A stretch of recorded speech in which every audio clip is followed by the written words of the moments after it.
এই কয়েক বছর আগের কথা, কয়েক দশক। হযরত থানবী রহমতুল্লাহ আলাইহির লিখিত কিতাবের সংখ্যা কম বেশি 2600। একজন মানুষ কি পরিমাণ কিতাব লিখছেন?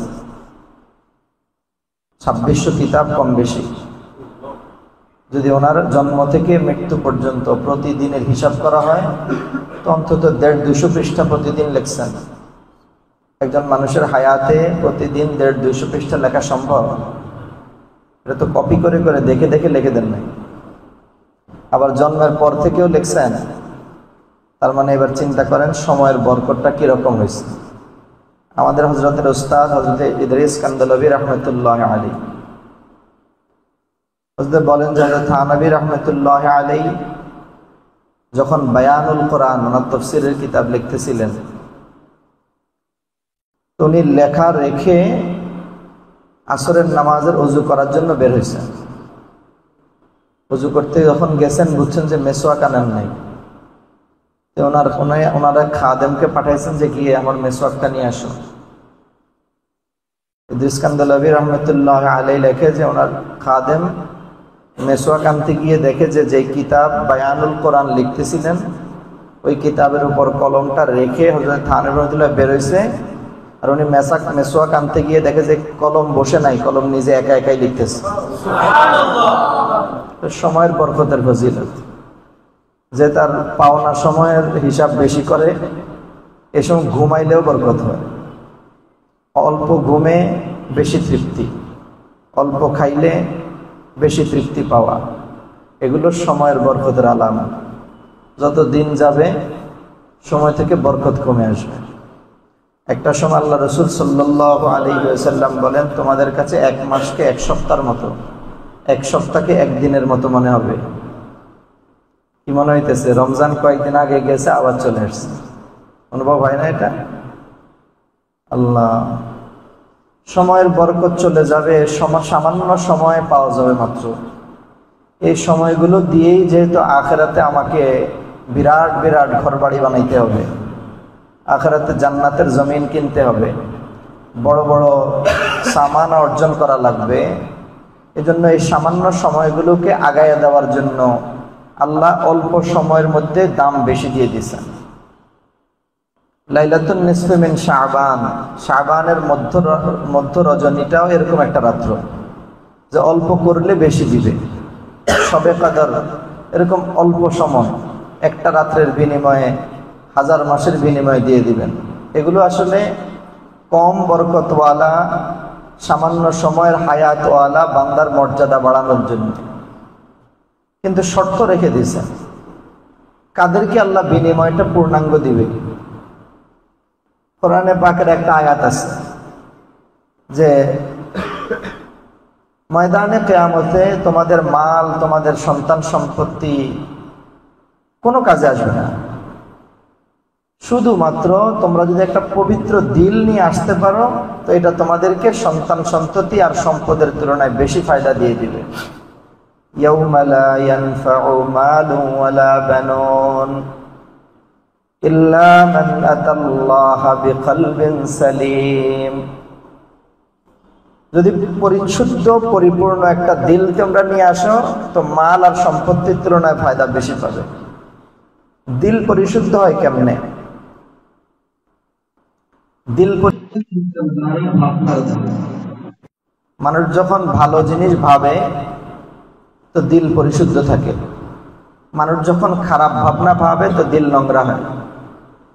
যার দিল যত বেশি নোংরা তার আমল তত বেশি চামড়াবিহীন। যার দিলে যত বেশি কলুষতা থাকে তার আমলের ফায়দা তত কমে যায়। যার দিলে কলুষতা যত বেশি তার আমল করার আগ্রহ তত কমে যায়। আমাদের দিল ব্যাটারির মতো। কিসের মতো? ইঞ্জিন চালু আছে, ভালো আছে, কিন্তু ইঞ্জিন স্টার্ট করতে হলে যে শক্তিটা লাগে এটার নাম ব্যাটারি। গাড়ি চলবে কেমনে? ইঞ্জিন দিয়ে। স্টার্ট হওয়া লাগবে না? লাগবে না? স্টার্ট হইতে একটা জিনিস লাগেনি, স্টার্ট হইতে লাগবে তো। স্টার্ট হইতে গেলে কি লাগে?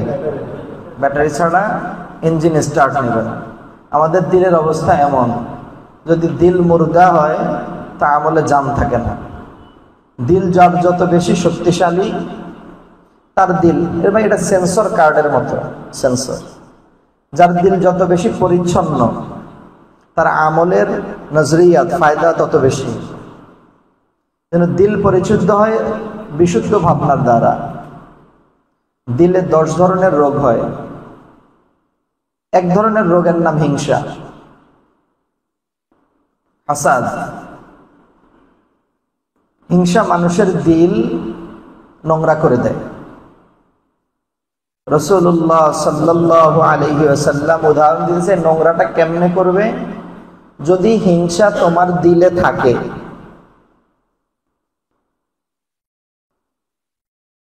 তো এর আগুনে তুমি নিজে জ্বলবে। হিংসা কারে বলে? যার অন্যের ভালো দেখলে তার গা জ্বালা করে, এটাকে কি বলে? তাহলে তুমি তো খাইলাও না, ছুইলাও না, একা একা কষ্ট পাইতেছো। আল্লামা তাকি উসমানী দাওয়াত বারাকাতুহু আলিয়া উনি বলেন যে আগুনের একটা স্বভাব আছে। আগুন কোনো কিছুকে জ্বালায় দেয়। আগুন যখন কিছুকে জ্বালাইতে পারে না, তো আগুন নিজে নিজে জ্বলে শেষ হয়ে যায়। বুঝছেন না? বুঝেন নাই? আগুন কি করে? কোনো কিছুকে জ্বালায় দেয়, তখন সে কিছুকে জ্বালাতে পায় না, তো কি হয়? নিজে নিজে জ্বলে শেষ। হিংসার উদাহরণ ঠিক হুবহু এমন যে সে অন্যের ভালো দেখলে নিজে জ্বলে। ও মায়া তো কি, আমরা সামনে দিয়ে না, আমরা সবচেয়ে দরকার এই সামনে জায়গাটা খালি হতে পারলো না। হিংসার অবস্থা কেমন? সে অন্যের ভালো দেখলে নিজে জ্বলে। জ্বলে কে বলেন? জ্বলতে জ্বলতে থাকবে না, নিজে শেষ হয়ে যাবে। অন্যের ভালো দেখলে যার সহ্য হয় না, এটাকে হিংসা বলে। মুফতি শফি রহমতুল্লাহ আলাইহি ইসলাহি খুতুবাতের মধ্যে লেখেন, কোন এক লোক ইবলিসকে স্বপ্নে দেখছে। উনি দেখতেছে ইবলিসের কাঁধের মধ্যে অনেকগুলো গাঁটটি। এই গাঁটটির মধ্যে একটার মধ্যে অহংকার, আরেকটার মধ্যে হিংসা, আরেকটার মধ্যে বিদ্বেষ, আরেকটার মধ্যে পরশ্রী কাতরতা, আরেকটার মধ্যে কিনা, আরেকটার মধ্যে গরিবি ফকিরি, এরকম নানান আজে বাজে বস্তু ঢোকানো। আর এক একটা থেকে এক এক রকমের দুর্গন্ধ আসতেছে।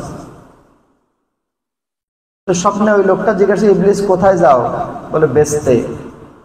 বলে কি বেচবা? দেখো না গাঁটটির মধ্যে, এগুলো বেচবো। উনি বলতেছে তোমার কাছে এই নোংরা, এই আজে বাজে অপ্রয়োজনীয় বস্তু কে কিনবে? উনি বলে কিনে লোক আছে। আমি এই গাঁটটি নিয়ে বাজারে যাব, লোভ বেচবো ব্যবসায়ীর কাছে। লোভ কার কাছে বেচবো? ব্যবসায়ীর কাছে। অহংকার বেচবো মালওয়ালার কাছে, যে মালওয়ালা তার কাছে কি বেচবো? আর হিংসা বেচবো এলেমওয়ালার কাছে। বুঝেন নাই? লোভ কার কাছে বেচবো? ব্যবসায়ীর কাছে। এই কথা বোঝা যায় যে লোভ সবচেয়ে বেশি কাদের থাকবে? আর হিংসা কার কাছে বেচবো? এলেমওয়ালার কাছে হিংসা বেচবো। দেশের দিকে তাকায় দেখেন, নসিহত কে কারে করবে? কোন একজনের সুর ভালো, তো বলা শুরু করছে ওনার এলেম নাই। তোমার সমস্যা কি না থাকে? কোন একজনের এলেম ভালো বা সুর নাই। সবচেয়ে বেশি ঠেলাঠেলি কার মধ্যে বলেন? না, ওই কথা এলেম ওয়ালাদের মধ্যে, আলেমদের মধ্যে আমি বলতেছি না, এলেম ওয়ালাদের মধ্যে। কারণ কারে কোন দিক দিয়ে ধরা দেওয়া লাগবে, এলেম তো যারা আছে সেই না বুঝে। মূর্খ বেটা কি লইয়া হিংসা করবে? নিজের তো পুঁজি নাই। বুঝান না কথাটা? আল্লাহু আকবার। আলী রাদিয়াল্লাহু তাআলা আনহুর একটা কওল আছে যে আল্লাহ যদি কাউকে সম্পদ দেয়, তো এই সম্পদকে সে পাহারাদারি করা লাগে। কথাটা ভালো করে বোঝার দরকার। আল্লাহ যদি কাউরে কি দেয়, এই সম্পদের পাহারাদারি কে করবে? সে নিজে ওই সম্পদের পাহারাদারি কর্ম লাগে। আর আল্লাহ যদি কাউকে এলেম দেয় তো এলেম স্বয়ং তার পাহারাদারি করে। কথা বুঝছেন না বুঝেন না? যদি আল্লাহ কাউকে এলেম দেয় তো এলেম একটা সম্পদ না, এটা তোমারে পাহারাদারি করণ লাগে না, বরং এই সম্পদ সে তোমারে পাহারাদারি করে। এখন বলেন আল্লাহ যদি আমাকে এলেম দেয় আর আমি যদি নিজের জ্বালা পড়াই, নিজে জ্বলি, তাহলে এই এলেম আমারে পাহারা দিতে আছে না পড়াইতে আছে? এটা এলেম হয় নাই। আল্লাহ এ ভাই বুঝতে হবে, রাসূল পাক সাল্লাল্লাহু আলাইহি ওয়াসাল্লাম ফরমান, এই মহামান্বিত রাতে আল্লাহ বান্দার দিকে বিশেষ নজর দেয়, মহাব্বতের নজর। বান্দাকে মাফ করে দেওয়ার মতো নজর দেন। যেভাবে তাকাইলে পরে ভাই, তাকানোর মধ্যে একটা বিচার আচার আছে না? বুঝতেছেন না? তাকানোর দ্বারাও বিচার হয়ে যায় অনেক সময়। রাসূল সাল্লাল্লাহু আলাইহি সাল্লামের হাদিস, হুজুর যেগুলো বলছেন এগুলো কি? হুজুর যেগুলো বলছেন অন্য বলছে, হুজুর সমর্থন করছেন, এটাও কি? আর যেগুলো হুজুরের সামনে বলা হয়েছে কিন্তু হুজুর কিছু বলে না, এটাও কি? কোন কোন তাকানোটাই বিচারের অংশ। চোখ পাকানি দেয় না, এটা দিলেই বুঝে যে শাসন করতেছে। আবার চোখের নজরের মধ্যে এক ধরনের ভালো লাগা আছে। আল্লাহর হাবিব ফরমান, আল্লাহ মহাব্বতের নজর দেন। আল্লাহর নজরটা এমন যে আমি একদম মহাব্বতের নজর দিয়ে তাকাইছি, যে মাফ চাইবে হেরে মাফ করে দিন, এমন একটা নজর। আল্লাহর হাবিব বলে যে দুই লোক বাদে, এক মুশরিকিন আর মুশাহিন, এক যে শিরিক করছে আল্লাহর সাথে সে, আর যে হিংসা করছে, এই দুইজনকে বাদে আল্লাহ সবাইকে মাফ করে দেন ওই দিন। আমি অনেক ভাবলাম, শিরিক এক ধরনের গুনাহ, হিংসা এক ধরনের গুনাহ, দুইটা দুই ধরনের গুনাহ না বলেন? শিরিকের চাইতে মারাত্মক কোনো গুনাহ তো নাই। হিংসা একটা দিলের রোগ, প্রকাশ্যে কোনো অঙ্গ প্রত্যঙ্গের দ্বারা কৃত গুনার নাম হিংসা না। এই শিরিকের সাথে এই হিংসাটাকে আল্লাহর হাবিব একসাথ করলেন কেন? একটু আগে পড়তেছিলাম ইসলামী ফুতুবাতের মধ্যে, পড়তে পড়তে দেখলাম যে আল্লামা তাকি উসমানী ফরমান যে হিংসা ও শিরিকের অংশ। বয়ান করার অর্থ হিংসা কার অংশ? ভাই যে হিংসা করে, হিংসা করার কারণ কি? সে পাইলো কেন? হিংসা এটাকে তো বলে, বুঝলেন না? তুমি পাইতে চাও, এটাকে হিংসা বলে না, কিন্তু হিংসা বলা সে পাইলো কেন, শেষ হয়ে যায় না কেন? বাংলা পরিভাষা একটার নাম হিংসা, একটার নাম বিদ্বেষ। হিংসা আর বিদ্বেষ এই দুটার মধ্যে একটা পার্থক্য আছে। আরবিতে হিংসা মানে হাসাদ আর বিদ্বেষ মানে হেড, হাকাফ দাল। পার্থক্য কি? একটা হচ্ছে সে পাইলো কেন, এই জ্বালায় আমি জ্বলতেছি, এর নাম হাসাদ, হিংসা। আর তার এই জিনিস ধ্বংস হয়ে গেলে আমি খুশি হইতেছি, এর নাম হেড। বুঝেন নাই? আমরা খালি হিংসা আক্রান্ত, আরো বড়টাতে অবস্থা। কি অবস্থা! পাইলামও না, খাইলামও না, শুইলামও না, আমি গুনাহগার। আর এমন গুণ, আল্লাহর হাবিব ফরমান যে আগুন যেমন কোন কাঠকে জ্বালিয়ে শেষ করে দেয়, নাপিতের খুর যেমন মানুষের মাথার সমস্ত চুলকে শেষ করে দেয়, হিংসা তোমার সমস্ত নেক আমলকে ধ্বংস করে দেয়। কিছুই করলাম না, নেক আমল যা করছি এগুলো তো শেষ হয়েছে। আজকে সবে বরাতের দিন, সবে বরাতের রাত্রে একটু দোয়া করবো, হ্যাঁ আমার দিকে তাকাইব না, কি বিপদ! বলেন তো দোস্ত, এটার আলোচনা স্বাভাবিক নাকি অস্বাভাবিক এক আলোচনা? অস্বাভাবিক আলোচনা। ঠিক কোনটা? যেটা আমি চাই তোমারটা ধ্বংস হয়ে গেলে আমি কি হই? তুমি বিপদে পড়লে আমার কাছে খুব ভালো লাগে। বিপদে পড়ো না কেন, এটা মনে মনে চাই পড়ুক বিপদে। আসলে আমাদের দিলে অবস্থা আছে নাকি নাই? আপনি প্রশ্ন করবেন, হুজুর আমার দিলে হালত আইলে আমার করার কি? কথা বুঝছেন না বুঝেন না? দিলে মানুষের হালাত আসতে পারে। আল্লাহ কি বাথরুমে যান না? দিলে এই কথা আসতে পারে কিনা? যদি এই কথা নিয়ে সে ভাবে তো নিশ্চয়ই শিরিক করবে। আমার কথা বুঝেন নাই মনে আপনার? আল্লাহ পাকের অস্তিত্ব আর আকৃতি নিয়ে ভাবনা আসতে পারে, যদি এই ভাবনায় ডুবে পড়ে তো শিরিক করবে। দিলে ভাবনা আসলেই জায়গা দিতে হয়, তার মানে এই ভাবনা আসা আমার ইচ্ছাধীন নয়। আপনাকে আমার কথা বুঝতেছেন? ইসলামী মজলিস কিন্তু এটা, এই ভাবনা আমার দিলে চলে আসে, এটা আমার ইচ্ছাধীন। অন্যের কোনো ক্ষতি হইলে আমার খুশি লাগে, মনটা খুশি লাগা, এই অনুভূতি কোথায় হয়? হাসি না, কিন্তু মনে মনে এমনি মুখ চোখ কালা করে রাখছে, কিন্তু মনে মনে খুশি। এই অনুভূতি কোথায়? এটা তো আমার নিয়ন্ত্রণাধীন না। দিলে এমন হইলে আমি কি করব? এ প্রশ্ন করতে পারি না আমরা? এটা তো আমার নিয়ন্ত্রণে না। এরপরে আল্লাহ এত বড় গুনার কথা কয় কেন? দিল তো আমার নিয়ন্ত্রণে না। হ্যাঁ, বুঝে নেবে, দিল আমার নিয়ন্ত্রণে নয়, কিন্তু দিলে যখন ভাবনা আসে, মানুষ যখন এই ভাবনায় ফুয়েল যোগায়, তেল দিতে থাকে, স্পিড বাড়ে না কমে? স্পিড বাড়ে। এই জন্য দিলের কোন কোন ভাবনা, হযরত থানবী রাহমাতুল্লাহ আলাইহি ফরমান, তুমি যদি একটা কাগজকে একবার ভাঁজ করো, ভাঁজ করলে এটাকে ছেড়ে দিলেই সোজা হয়ে যাবে? আপনারা আমার কথা বুঝতেছেন না?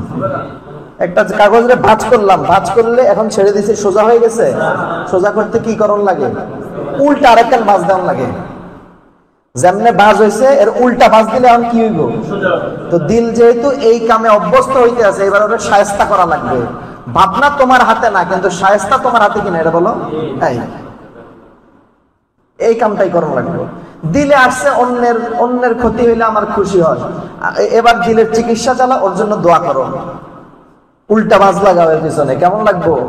এমনি তো দোয়া আইতেই আছে না, কিন্তু দোয়া আসবে, ওই বেটার কিছু হইলে আমি খুশি হই। আমি দোয়া করতাম, কি শাস্তিটা লাগাইছে আমার উপরে, এখন দোয়া করা শুরু করছে, আল্লাহ আপনি এটা আরো দেন, গাড়ি দিচ্ছেন 2-4টা, আরো দেন, আসতেছে না তাও বলতেছি, এখন উল্টা ভাঁজ করতেছে কিনা, যে উল্টা ভাঁজ লাগাও তো হিংসা দিল থেকে দূর হবে।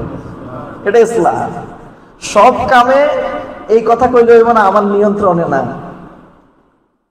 এই কথা বললে হবে না।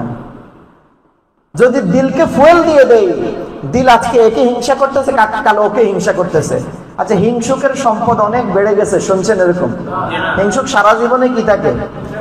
আচ্ছা, যদি ধরেন আজকে অনেকদিন হিংসা করার ফলে 5 তলা একজন বাড়িওয়ালাকে হিংসা করছি, হিংসা করতে করতে 7 তলা হয়েছে, এখন তো আর হিংসার কিছু নাই।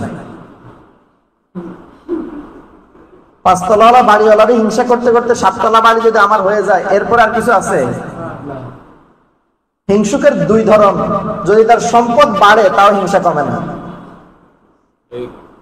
সম্পদ বাড়ার পরে তার অবস্থাটা হইলে, হুজুর জানেননি, আমার বাড়ি 7 তলা, তার বাড়ি 5 তলা, কিন্তু আমার প্রত্যেকটা টাকা হালাল, আর যা করছে সমান।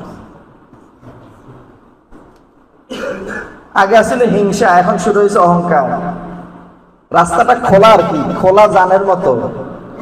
যদি জান বেশি বড় হয়, নদীর লগে কানেকশন থাকে, তাহলে মাছ তো আইব, কুমিরও আইব।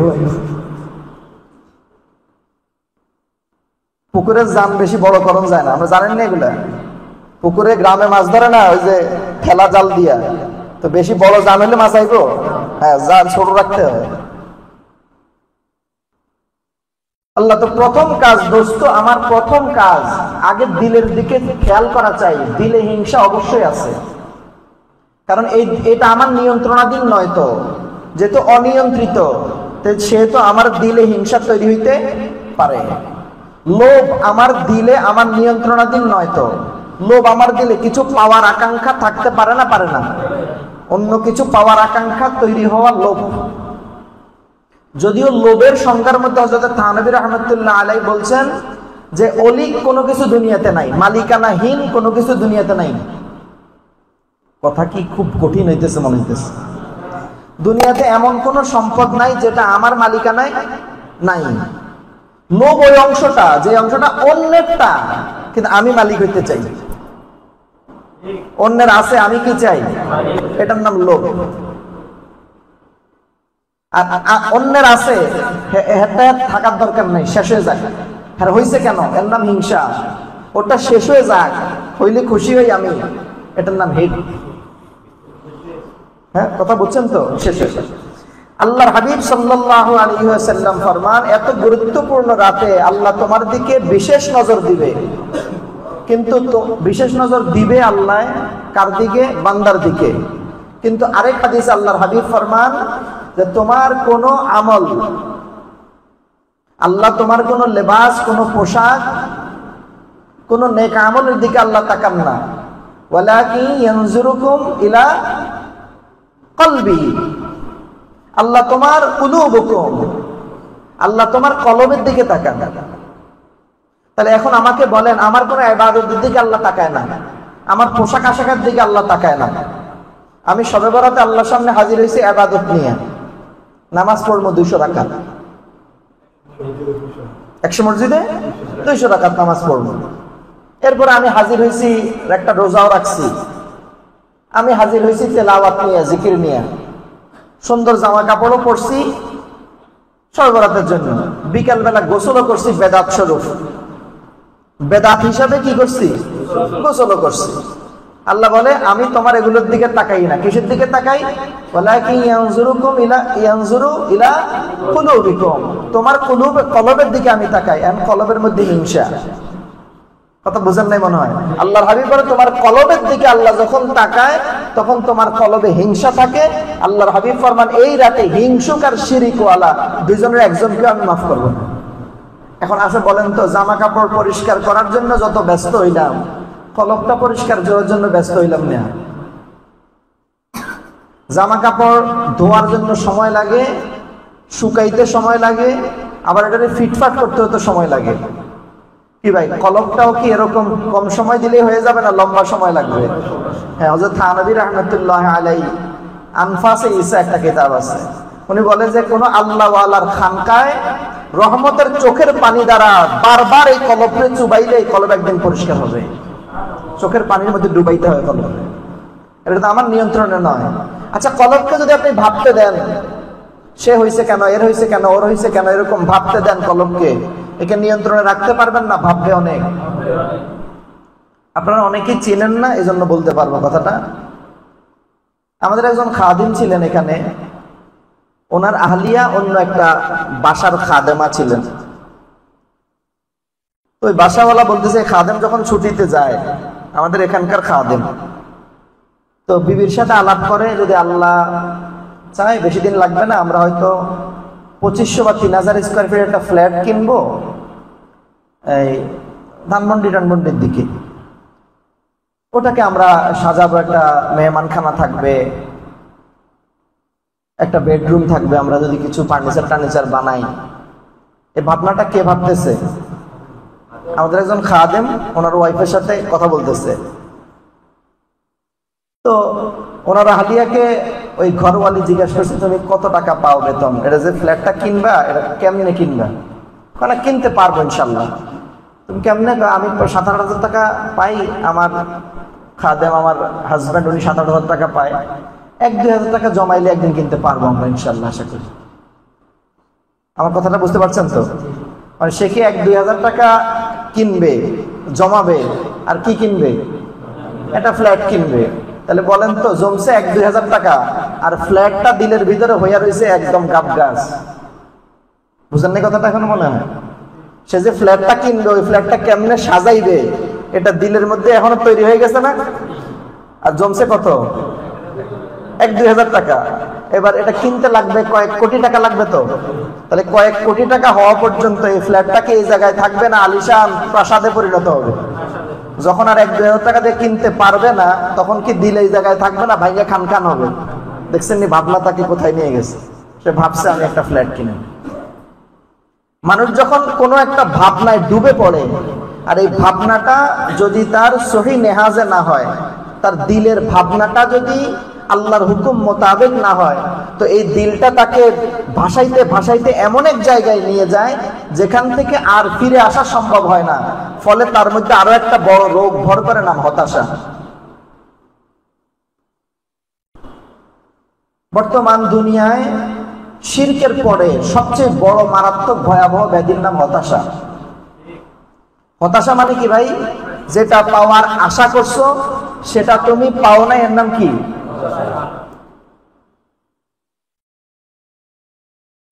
না, আজকে বয়ান হইতেছে না। যেটা পাওয়ার আশা করছি সেটা না পাইলে কি করব? এবার এই হতাশার ধরন দুইটা দেখেন। কোন আল্লাহওয়ালা যখন ভাবে, তখন ভাবেন যে আমার যেটা পাওয়ার কথা সেটা আমার পাওনা না ভিক্ষা। তিনি যদি ভিক্ষা আমাকে দেন তো আমি মালিক হব, যদি ভিক্ষা না দেন তো আমি রাগ হব। এরকম রাস্তায় ভিক্ষুকরা কি তাই করে? ভিক্ষা পায় না দেখে চাওয়া বন্ধ করে দিছে। এই এলাকায় 2-4 দিন চাইছি, পাই না দেখে হতাশ, এখন ঘরে যেয়ে কান্দি আমি। এরকম কি ভিক্ষুকের ধরন হয়? ভিক্ষুক কি মনে করতেছে, আজকে আমার যেই কাম কালকেও আমার, আজকে আমি 5 টাকা পাইলেও আশা করা যায় পরের দিন কি পাওয়া যাবে। আজকে দোকানে যে নতুন দোকানটা দিছে তার একটা প্ল্যান আছে কিনা ভাই? ওই প্ল্যান মানে আজকে আমার 100 টাকা বিক্রি হয়েছে নতুন দোকানদার হিসাবে, কালকেও কি তাই হবে? প্রথম দিনে হতাশ হয় না, দীর্ঘ সময় অপেক্ষা করে। অপেক্ষা করার কারণ যত দিন যাবে ব্যবসায়ী হিসেবে আমার পরিচিতি বাড়বে, তো বেচা কেনাও বাড়বে। এ হতাশ হয় না, আশায় থাকে। তো আল্লাহর ইবাদতের ক্ষেত্রে হতাশা কে শিখেছে আপনাদের? ব্যবসায়ী যদি দোকান দেওয়ার পর আশায় থাকে, তো ইবাদত করার পর আপনাকে হতাশাটা নিশ্চয়ই, আপনি আর হতাশ হন না, আপনাকে শয়তানে শিখে যত হতাশাটা। শয়তানের লাভ আছে এখানের মধ্যে, কারণ যেই বান্দা হতাশ হয় ওই বান্দা আর ইবাদতে মনোযোগী হয় না। বুঝছেন না? বুঝেন নাই? এই হতাশার একটা রাত্রের নাম হচ্ছে লাইলাতুল বারাত। আপনি কবেন হুজুর কিল্লে হতাশা? আমরা তো 5 ওয়াক্ত নামাজ পড়ি নাই, এতদিন প্রতি রাত্রে 2 রাকাত নফলও পড়ি নাই। আজকে সবে বরাতের দিন একটা জুব্বা জাব্বি গায়ে দিয়া জায়নামাজ মসলা জুতা টুপি লইয়া মসজিদে ওরে কাঁদাকাটি শুরু করছি, এজন্য যে সকালবেলায় তো আমার ভাগ্যের মধ্যে কোটি কোটি টাকা লেখা হয়ে যাবে। এটাই তো কথা, আজকে রাত তো এটাই। হ্যাঁ, কালকে দেখবেন আপনি মানে পত্রিকার হেডলাইন, ভাগ্য রজনী, ভাগ্য ঠিক করতে গেছি মসজিদে, আজকে রাতে ইবাদত করলে ভাগ্য তৈরি হয়ে যাবে। এখন বলেন তো আজকে রাত্রে যে ইবাদতটা করছে কালকে ওর ভাগ্য তৈরি হয় নাই, হ্যাঁ হতাশ হইব না? আমাদের হুজুর বলে হতাশ কি, এবারে তো সকালবেলা রাত্রে দোয়া করতে যা দেখতেছে কোন পর্যন্ত আইছে সাহায্যটা, একটু পরেই তো নাজিল হয়ে যাবে। মসজিদে জিজ্ঞাসা করছি ফজরের জামাত কয়টায়? হুজুর 5:35। আমি কি এত আগে কেন? ফজরের জামাত তো 6টায়। হুজুর মানুষ সারা রাত ইবাদত করবে, এখন তাড়াতাড়ি ফজর নামাজ পড়ে যায়। আল্লাহর হাবিব ফরমান, তোমার রিজিকের বরকত তুলে নেওয়া হয় যদি ফজরের পর থেকে ইশরাকের আগ পর্যন্ত এই সময়টা তুমি ঘুমাও, তো তোমার রিজিকের বরকতকে তুলে নেওয়া হয়। তুমি গেছো ভাগ্য রজনী ঠিক করতা, আর যে সময় বরকত বন্টন হবে এই সময় কি করতে আসো? ঘুমাইতে আসো। ভাগ্য পাল্টাইবো কেমনে? কি একটা মোহাম্মদ হুজুর কি বয়ান শুরু করছেন, সব জায়গায় খালি ফজিলত ফজিলত, আমরা এগুলো কি কম? ভাগ্য পাল্টাইতেছে না কেন রে দোস্ত? ইবাদত করতেছি তো হতাশার সাথে। আজকের ইবাদতকে আশার সাথে করতেছি বলেন? আশা কার জানেন? আশা কার শুনেন? যেই লোকটা গত 1 বছর ইবাদত করছে, কোন কারণে গুনাহ হয়ে গেছে বান্দার, 1 বছর নামাজ পড়ছে, মাঝখানে রোজাও রাখছে, আল্লাহর কাছে গুনাহ মাফের জন্য কান্নাকাটিও করছে, কিন্তু নিজের দিলে এখনো ইত্মিনান হইতেছে না আমার ওই গুনাহটা মাফ হবে কিনা, এত বড় গুনাহ যে করছে তিনি মাফ করবেন কিনা। আর আশায় আছে যদি ওনার মেজাজটা খোশ থাকে ওই দিন চাইলে নিশ্চয়ই মাফটা করে দিবে। আজকে আশায় বসে রয়েছে, এত বছর যেহেতু মাফ হয় নাই সে নিশ্চয় আজকে মাফ করে দিবে আমাকে, তার জন্য সুসংবাদ। সারা বছর মাফ চায় নাই, ও আজকে এসে মাফ চাইতো, ও কোনটা মাফ করবে ওকে? হতাশ করতেছি না আমি, হতাশা আমার জন্য যে আমি সারা বছরের কোন ইবাদত বন্দেগীতে আল্লাহর দরজায় ধর্ণা দেওয়ার কোন জায়গা পাই নাই। রহমতের দরজায় যে প্রতি রাত্রে কড়া নাড়ে, আজকে তার জন্য মহা উৎসবের নাম। আজকে যে প্রতি রাত্রে আল্লাহর সামনে হাজিরা দেয়, আজকে দেখেন না কি অবস্থা হয় তার প্রতিদিনের খবর নাই। প্রতি রাতেই তো আল্লাহ তোমাকে ডাকছিলেন, আলা মিন মুস্তাগফিরিন ফাগফির, উঠে আসো বান্দা মাফ চা, আমি মাফ করে দিব তোরে। আল্লাহ তো ডাকছে প্রতি রাত্রেই। আমার তো একবারও আমার দিলটা গলে নাই, আজকে আমি আসছি ওনার দিল গলাইতে। আল্লাহ যেন আমাদের দিলে ওই তামান্না দান করেন। আজকের ইবাদত বন্দেগী যেন রমজানুল মুবারকের একটা প্রশিক্ষণ হয়ে যায়। আজকে যেমনি ইবাদত করব, রমজান যেন আমার এভাবে কাটে। ব্যাপারটা এমন নয় সারা রাত আমি ইবাদত বন্দেগী করতেছি, ফজরের সময় দৌড়াদৌড়ি করে 2 রাকাত নামাজ পড়ে দৌড় দিয়ে গিয়ে বাসায় শুয়ে পড়ছি, সারা রাত নামাজ পড়ছি না, এমন যেন না হয়ে যায়। এ ভাই, রহমতের দরিয়া একটা বিরাট দরিয়ার নাম। এর এক কতরা যে হাসিল করতে পারছে তার জিন্দেগি বনে গেছে, এক কতরা। এগুলো বাহানা আল্লাহ পাকের সামনে। আজকের ইবাদত বন্দেগীর পর আগামীকালকে গিয়ে দেখেন মসজিদ খালি। জোহরে কোথায় তুমি, আসরে কই গেছো, মাগরিবে কই? আচ্ছা বলেন তো, এরকম কোটি কোটি লাইলাতুল নিসফি মিন শাবান, কোটি কোটি লাইলাতুল নিসফি মিন শাবান, শবে বরাতের রাতকে এক পাল্লায় আর ফজরের পূর্বে 2 রাকাত সুন্নতকে আরেক পাল্লায় রাখলে সমান হবে নাকি? গোটা দুনিয়া বেচে দিলেও তো সমান হবে না।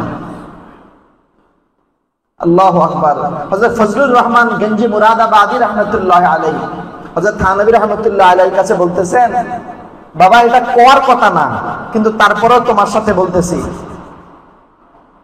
জান্নাতের মজা ঠিক, হাউজে কাউসারের মজাও ঠিক, কিন্তু আমার কাছে নামাজের যেই মজা, এই মজা মনে হয় জান্নাতেও নাই। কি মজা! গঞ্জি মুরাদাবাদী রাহমাতুল্লাহ আলাইহি বলে, আমি অনুভব করি আমি যখন আল্লাহ পাকের কুদরতি কদমে সেজদা দেই, আল্লাহ যেন আমার 2 গালে ওনার গাল দিয়ে আদর করতে থাকে। বান্দার অনুভূতি দেখেন আল্লাহ সম্পর্কে, আল্লাহ সম্পর্কে বান্দার অনুভূতি দেখেন। এর একটা সিজদা, এক একটা নামাজ আল্লাহর রহমতের দরিয়ায় বান্দাকে সাঁতার কাটতে শিখিয়ে দেয়। আর দিন যায়, রাত যায়। এজন্য ভাই, লাইলাতুল বারাত আমার জন্য সুসংবাদের রাত্র কিনা, এজন্য পরীক্ষা করার জন্য দিলকে পরিশুদ্ধ করা চাই। যদি দোস্ত দিলের মধ্যে শিরিকের গন্ধ থাকে, দিলের ভেতরে এখনো আল্লাহ পাকের ওয়াহদানিয়তের ব্যাপারে ওই মেজাজ তৈরি না হয়, এর ভাই আল্লাহর ব্যাপারে কোনো কনসিডারেশন নাই, এই কথা দিলকে বোঝানো যায় না।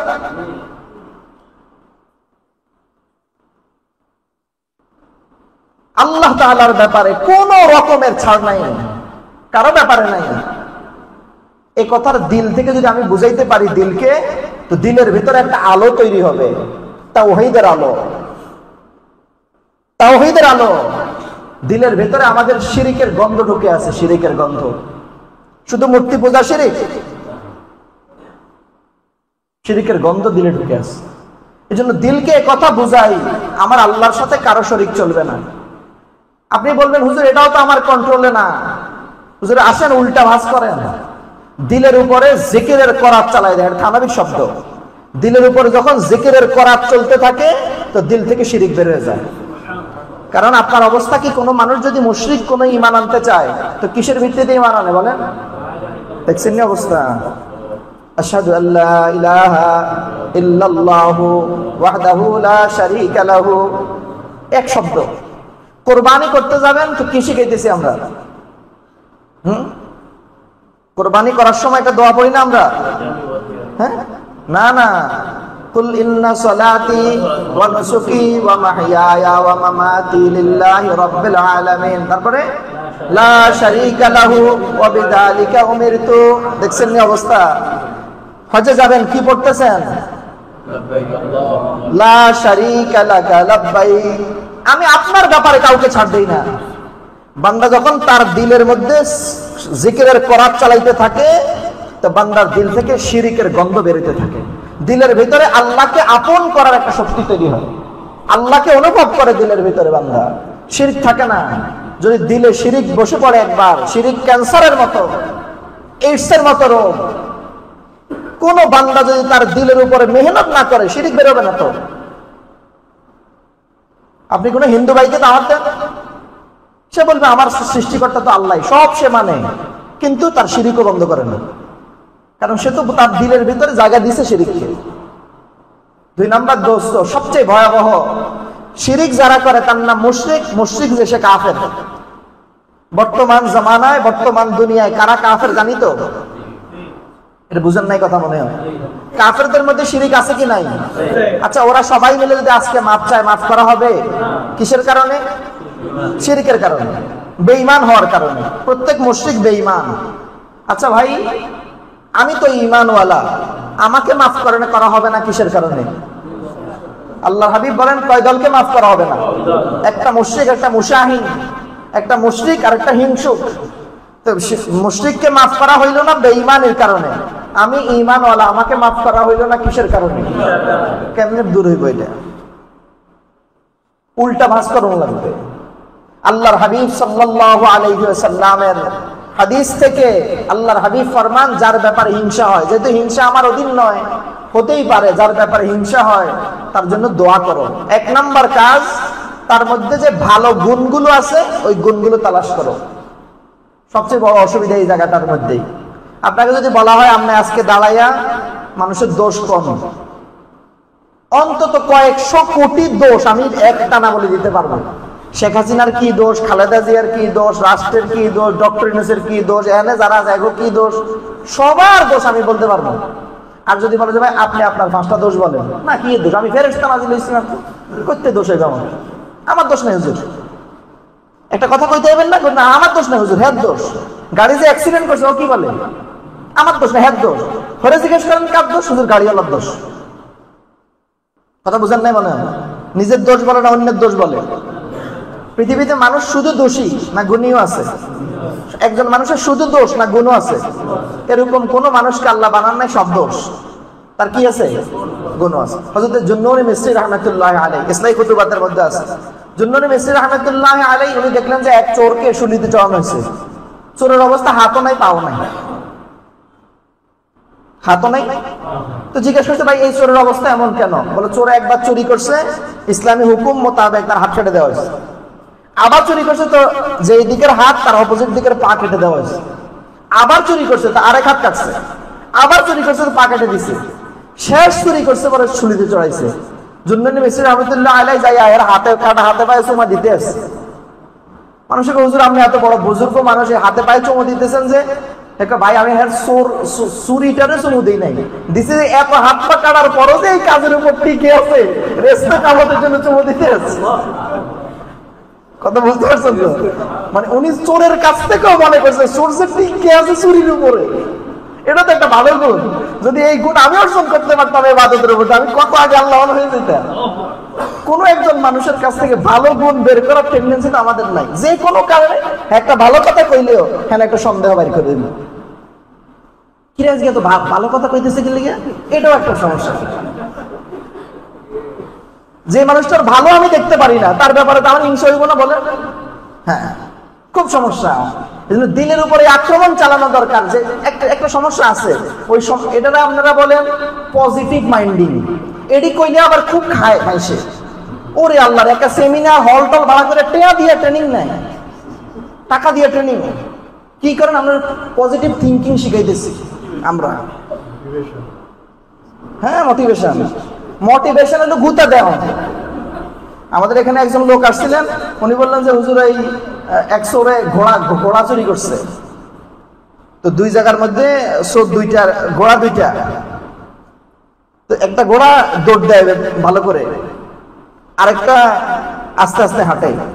তো চোরও আসছে দুইজন ঘোড়া নিতে আসতে পারে। এখন একজন হলো ঘোড়া সওয়ার, যে ঘোড়া চালানোর কৌশল তো জানানো লাগে। যে দৌড়ায় ঘোড়া বেশি ওইটার মধ্যেই যায় উঠছে একজনে। আরেকজন ঘোড়া বেশি জোড়াইতে পারে না, আবার সে অভিজ্ঞ না। এখন চোর তো প্রথম ঘোড়া নিয়ে গেছে সামনে, পিছনের লোক তো আসতে পারতেছে না। তো কদ্দুর যায় গেছে পরে ভাই আমি তো আসতে পারতেছি না, ধরা পড়ে যাবো। তো লেঙ্গুড়ে চাপ দাও। ঘোড়ার কি চাপ দাও? লেঙ্গুড়ে চাপ দিলে ঘোড়াকে দিব, বুঝতে পারছেন তো? তাই মোটিভেশন লেঙ্গুড়ে চাপ দেওয়া। লেঙ্গুড়ে চাপ দিলে 2 দিন হয়তো ঘুমের থেকে উঠে লেঙ্গুড়টা সজাগ হয়েছে, ঘুমের থেকে এরকম চোখ খুলে দেখছে কি হয়েছে।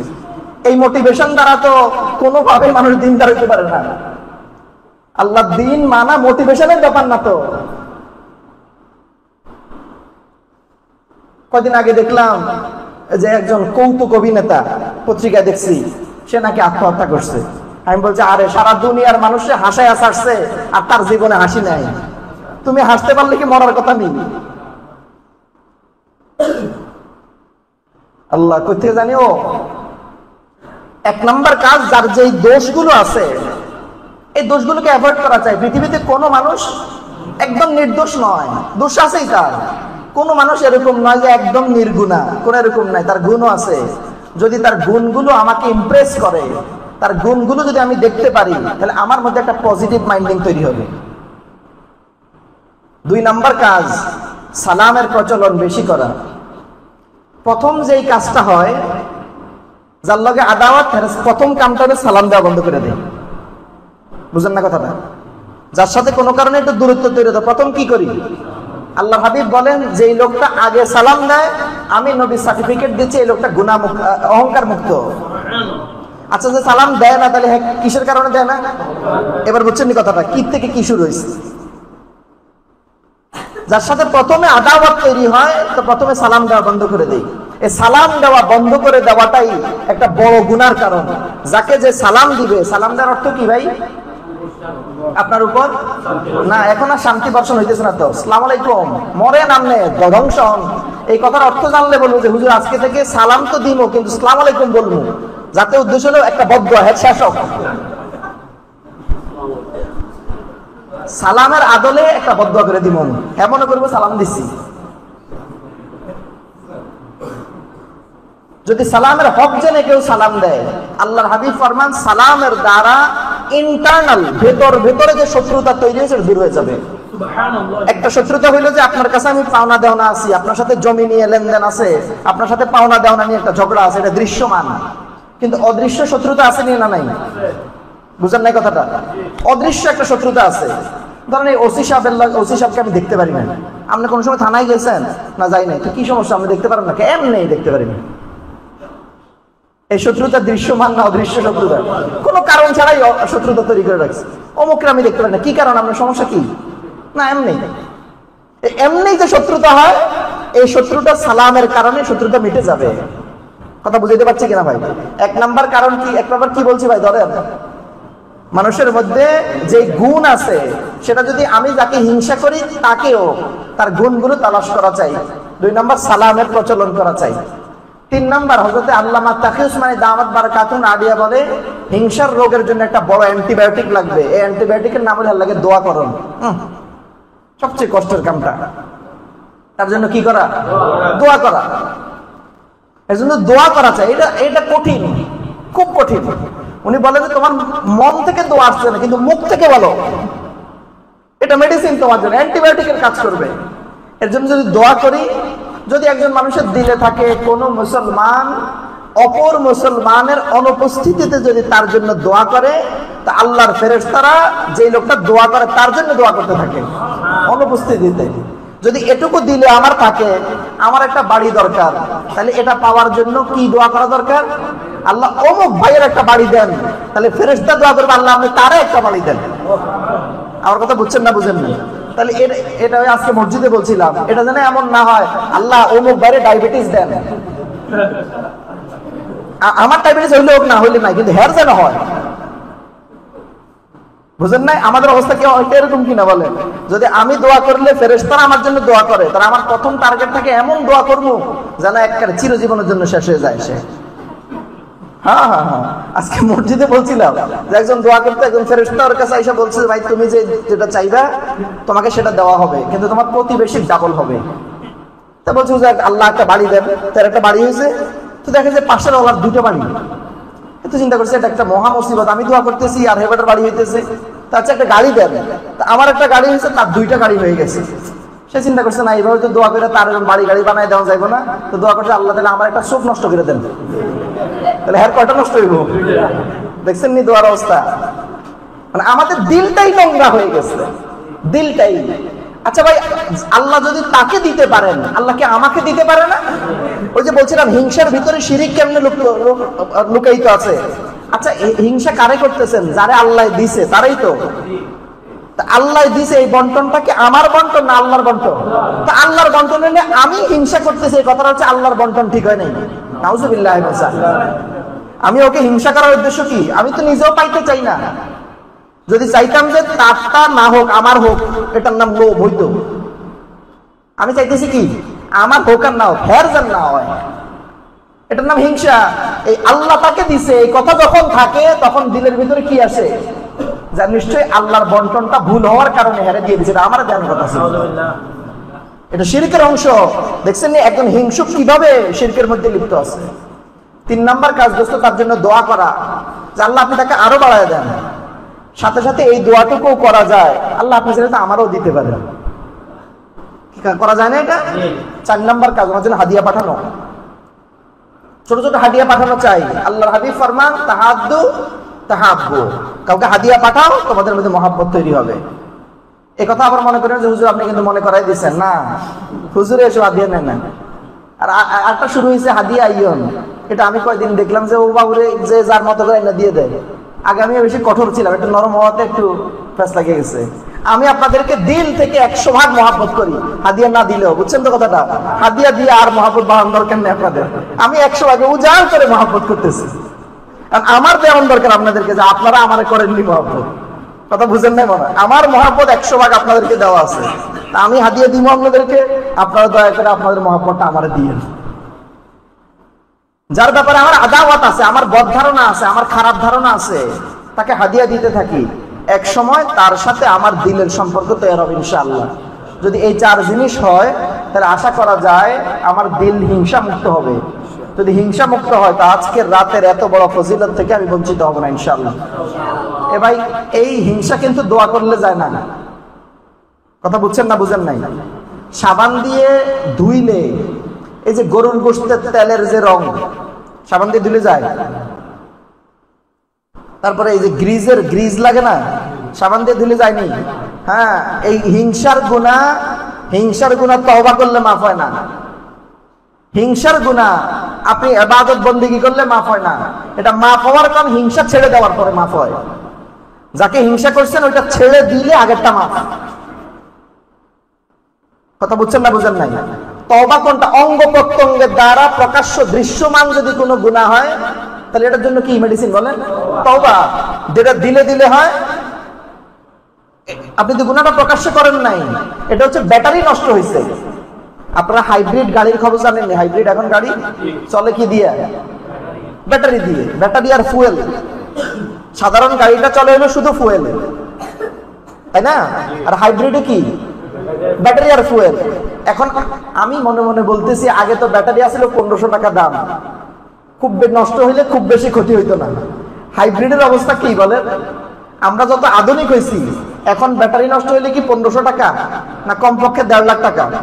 তা আমাদের ইঞ্জিন হলো হাইব্রিড ইঞ্জিনের মতো অবস্থা। আমরা আধুনিক না, এজন্য আমাদের নষ্ট হইলে কি শুধু 1500 না 1.5 লাখ? কথা বুঝছেন না বুঝেন নাই? এই ব্যাটারি সেল পাল্টানো যায় না। ওই এখান থেকে মা অটোর থেকে একটা ব্যাটারি এনে লাগাই দিলে হয় না। এজন্য হিংসা বড় মারাত্মক রোগ, ব্যাটারি নষ্ট করে দেয়। এজন্য দোস্ত, ব্যাটারি যেন নষ্ট না হয়, এটা তো দিলের গুনাহ। এজন্য দিলটা যতক্ষণ না পবিত্র না হয় ততক্ষণ হিংসার গুনাহ হইতে থাকে।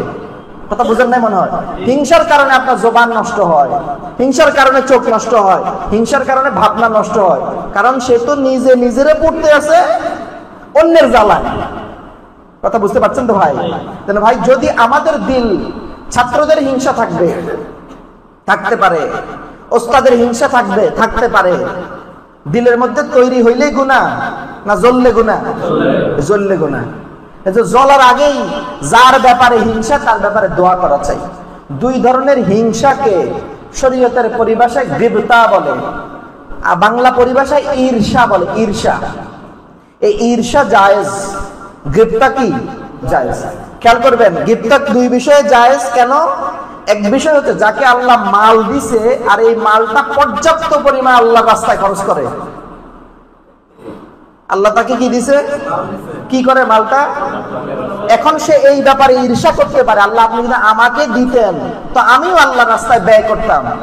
বলেন তো, এই ঈর্ষাটা কি মাল পাওয়ার জন্য না ব্যয় করার জন্য? এটা কোন আর কি আপনারা? আমাদের হুজুর বলে যে এরকমও দোয়া করেন লোক আছে, আল্লাহ যদি আপনার বিশ্বাস না হয় অর্ধেক রাইখা দেন আর অর্ধেক দেন। আমি তো দিমু কইছি, কিন্তু বিশ্বাস না হলে অর্ধেক রেখে দেন আপনি। দেন, কি মহাবিপদ, চিন্তা করেন। ঈর্ষা জায়েজ, কিন্তু কোন অংশটার বলেন? মাল নাই, দিতে পারছি না, যদি আল্লাহ আপনি দেন তো আমি আল্লাহ রাস্তায় দিতাম ওই লোকটার মতো। এরকম যদি মনে মনে অনুভূতি হয়, এটা হারাম নয়, এটা সওয়াবের কাজ। 2 নাম্বার, কাউকে আল্লাহ পাক ইবাদত বন্দেগীর যোগ্যতা দান করছে, লম্বা সময় আল্লাহর সামনে রাতে দাঁড়ায় থাকে, লম্বা মাসের পর মাস তিলাওয়াত করে, খতমের পর খতম দিতেছে, দোয়ার পর দোয়া, কান্নাকাটির পর কান্নাকাটি করতেছে, এরকম ইবাদত বন্দেগীর শহরত তৈরি হয়েছে। সেও এই ব্যাপারে আকাঙ্ক্ষা করে, আল্লাহ আমিও পারতাম, এই এই এই ভাবনা রাখা, তার মতো যদি আমিও হতে পারতাম, এরকম ভাবনা রাখা ইবাদত। বুঝছেন না বুঝেন নাই? সব হিংসা খারাপ না, এই দুই ধরনের হিংসা জায়েজ কিনা? এই দুই ধরনের হযরতে সুফিয়ান সাউরি রাহমাতুল্লাহ আলাইহি একটা ঘটনা আছে ফাজাইলে আমলের মধ্যে। সুফিয়ান সাউরি রাহমাতুল্লাহ আলাইহির পাশের বাড়ির কামার ইন্তেকাল করছে। সংক্ষেপে, ইন্তেকাল করার পর কোন একজন স্বপ্নে দেখেছে তাকে, জিজ্ঞাসা করলো আছো কেমন? বলে খুব ভালো আছি, খুবই ভালো আছি। সুফিয়ান সাউরিকে জিজ্ঞাসা করছে কেমন আছেন? বলে ভালো আছি, কিন্তু আল্লাহ আমাকে যা দিছেন, কিন্তু আমার পাশের বাড়ির কামারকে তার চাইতে অনেক বেশি সুখে রাখছেন। সুফিয়ান সাউরি রাহমাতুল্লাহ বিশ্ববিখ্যাত মুহাদ্দিস, সারা জিন্দেগি হাদিস পড়াইছেন। আপনাকে যা দিছেন পাশের বাড়ির কামারটারে বেশি দিছেন। প্রশ্ন জিজ্ঞেস করতেছে, হুজুর পাশের বাড়ির কামারে আপনার থেকে বেশি কেমনে পায়? বলে পাওয়ার কারণ একটা, যে আপনি তো সারা রাত ইবাদত বন্দেগী করতেন, আপনার বাড়ির ছাদে উঠতেন, নামাজে আল্লাহর সামনে দাঁড়ায় থাকতেন, ফজর পর্যন্ত দাঁড়ায় থাকতেন, তেলাওয়াত করতেন, কান্নাকাটি করতেন। আর পাশের বাড়ির কামারটা এটা পারতো না। সারাদিন কামারের দোকানে কাজ করত, ক্লান্ত শান্ত হয়ে রাতে ফিরতো, আর যখন ঘুমাতে যাইতো সুফিয়ান সাউরির তেলাওয়াত ওনার কানে আসতো। উনি বলতো, আরে আমি যদি সুফিয়ান সাউরির মতো পারতাম, আমি যদি সুফিয়ান সাউরির মতো পারতাম, এরকম আফসোস করতে থাকতো। হযরত সুফিয়ান সাউরি রাহমাতুল্লাহ আলাইহির কওল হলো, যেই লোকটা ইবাদত করতে পারে না, ফরজ ইবাদত করার পর নফলের ব্যাপারে করতে পারে না, কিন্তু আফসোস করে, আল্লাহ তার আফসোসের কারণেও তাকে এই পরিমাণ ফলাফল দান করে। এখন কথাটা বুঝছেন না বুঝেন নাই? আল্লাহ এই লোকটা 5 ওয়াক্ত নামাজ পড়ে, আমিও পড়তে পারি না, এটার আফসোসের নাম না শয়তানি? এটা কোন ফরজ ইবাদত ইচ্ছাকৃতভাবে সেটা শয়তান, ওর আফসোস শয়তানি শিখাইছে ওরে। ফরজ ইবাদত ঠিক থাকবে, আফসোস কিসের ব্যাপারে? নফলের ব্যাপারে। মনে রাখবেন, ফরজ ইবাদতের দ্বারা কোন লোক আল্লাহর ওলি হয় না। ফরজ ইবাদতের দ্বারা, আমাদের হযরতে বলে ফরজ ইবাদত, ফরজ ওয়াজিব সুন্নতে মুআক্কাদা, এই ইবাদতের দ্বারা কর্তব্য পালন হয়, আল্লাহর হুকুম পালন হয়। কিন্তু বন্ধু যদি হতে চাও তো ওভার টাইম করণ লাগে। আমাদের হযরতে বলে, তোমাকে 9টা 5টা ডিউটি দেওয়া হয়েছে, 9টা 5টা ডিউটি দিয়ে তুমি মালিকের কাজ করো, তোমার সাথে মালিকের সম্পর্ক শুধু কর্মচারী আর মালিকের সম্পর্ক। কিন্তু 5টার পরেও তুমি মালিককে আরো 2 ঘন্টা করে দাও, আর এরপরেও মালিকের বাড়ির কাজটা করে দাও, মালিকের ছেলেটাকে আগায় দাও, সুন্দর করে সাজায় দাও। এগুলো মালিক তোমার কাছে চায় নাই, তুমি বাড়তি করে করো। একদিন মালিকের সাথে তোমার সম্পর্ক কর্মচারী থাকবে না, বরং মালিকে মেয়ের বিয়ে দিতে চাইলে আগে তোমারই পছন্দ করবে। কথা বুঝছেন তো বুঝেন নাই? এজন্য কোন বান্দা যদি আল্লাহর ওলি হইতে হয়, তাহলে ফরজ ওয়াজিব সুন্নতে মুআক্কাদার পাশাপাশি কি করতে হয়? নফল। এই নফল করার ব্যাপারে যে করতে পারে না কিন্তু আফসোস করে, আল্লাহ তাকে হুবহু পরিমাণ দান করবে। এবার পারবো না ইনশাআল্লাহ। আল্লাহর হাবিব, শেষ হাদিস আপনাদের কাছে, আল্লাহর হাবিব একদিন এশার নামাজ শেষ করে ঘরে গেছেন। সিদ্দিকা আয়েশা বলে, আল্লাহর হাবিবকে আমি গম্ভীর দেখতে পাইলাম, আমার মনের মধ্যে ভয়, না জানে আল্লাহর হাবিব আমাদের উপর রাগ করছেন কিনা। আল্লাহর হাবিব সামান্য খেয়েই শুয়ে পড়লেন। আমার কাছে মনে হলো আল্লাহর হাবিব ঘুমায়া পড়ছেন, আমিও ঘুমের ভান ধরে পড়ে থাকলাম।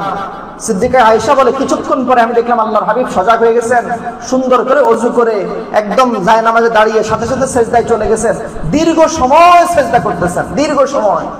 আমার ভয় হইতেছে আল্লাহর হাবিব কোনো ইন্তেকাল করলেন কিনা, কোনো সারা শব্দ পাওয়া যাচ্ছে না।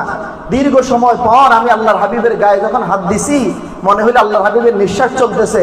আমার হাতের স্পর্শ পাই আল্লাহর হাবিব সজাগ হইলেন।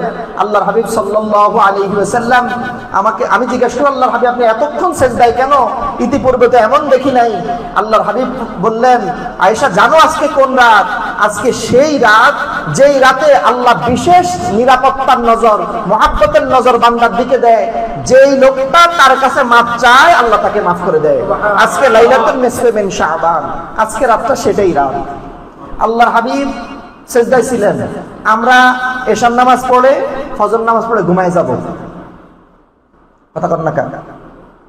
আল্লাহর হাবিব কিসে ছিলেন? আমরা তো মাসালা ঠিক করছি, যেহেতু আমি নফল বেশি পড়তে পারি না, পড়লে ফজরের নামাজের কত ঢং বাড়িল। 3 ধরনের ঢং চালু আছে সমাজে। এক ধরনের ঢং হইল শবে বরাত বলে কোনো কিছুই নেই, বেয়াদবের বেয়াদব, এক ধরনের ঢং এটা। আরেক ধরনের ঢং হইল এই হালুয়া বানাও, রুটি বানাও, গোস্ত বানাও, খানা খানি চলো, হের বাসার বাড়িতে খবর দেয়, এই দেয় একটা হুড়জুম লাগাই দিছি। আরেক ধরনের ঢং হইল থাক হেরাজন বাড়াবাড়ি করতে সাহায্য করতেছে, ঠিক আছে 2-4 রাকাত পড়ে যায়, ঘুমায় পড়ি। আমরা বেশিরভাগ এই দলের লোক। কোনো দলে যায় মার খেতে চাই না। একবার দুবাইতে গ্র্যান্ড মসজিদ, গ্র্যান্ড জায়েদ মসজিদ, যেটা কেন্দ্রীয় মসজিদ, ওই মসজিদের ইমাম ছিলেন সিলেটের।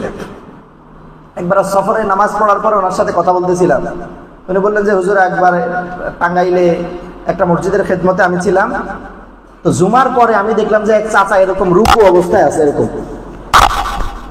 আমি ওনাকে বললাম, চাচা আপনি রুকু অবস্থায় আছেন কেন? সে বলে, বাবা মসজিদে জুমার দিন কেউ খাড়ায়া মিলাদ পড়ে, কেউ বৈশা পড়ে, দুই দলে মারামারি চলে। এখন আমি দাঁড়ায় মারি খাই না বইয়া মারি খাই, জন্য মাঝামাঝি। বুঝছেন তো, মাঝামাঝি অবস্থায় আছে। আমরা হইলে ওই দলে যে বাড়াবাড়ি করে বিপদে পড়ি না সাইডা বিপদে পড়ি, কি করবো? এবার এবাদতের রাতে এবাদত কেন করবো না? এবাদতের রাতে এবাদতে কাটাবো না কেন? যদি বলি এবাদতের রাতে এবাদতে কাটবে, নামাজ, দোয়া, তেলাওয়াত, জিকির চলতে থাকবে, এটাই তো কাজ আমার। আজকে একটা রাত এমন না যে আমি শবে বরাতের প্রত্যেক রাত এভাবে কাটাইতেছি, এই শাবানের প্রত্যেক রাত। দরকার তো এটাই ছিল যে সামনে যেহেতু রমজান আসতেছে, তাহলে দীর্ঘ সময় রাত্রে 20 রাকাত তারাবি পড়ে, সুন্নত নফল পড়ে আমি অভ্যাস করব, যেন 20 রাকাত তারাবি পড়তে আমার অসুবিধা না হয়। আমি আধা ঘন্টা 1 ঘন্টা দোয়া করা শুরু করব, যেন রমজানে আমার অসুবিধা না হয়। তেলাওয়াতের খতম এখন থেকে শুরু করব, যেন প্রথম খতম রমজানে হয়। জিকির শুরু করব, যেন আমি লম্বা সময় জিকির করতে পারি।